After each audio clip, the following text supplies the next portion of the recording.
อนหนักเน่าเป็นหลายนะมันกินบ่ทันบ่อยากขายเสียดายเน่าไหลเม็ดเอาเลยเอามาเฮ็ดเป็นยา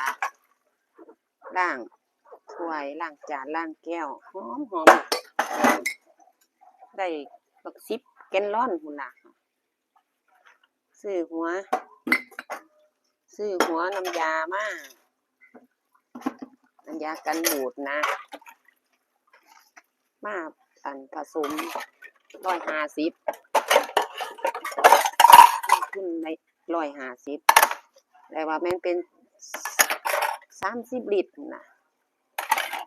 30 ขวดแป๊บซี่นะ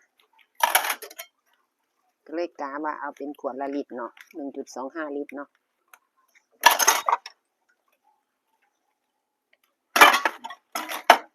กระนุกล้างบาดนี้บ่ต้องยากยาล้างจานเลยจ้ะ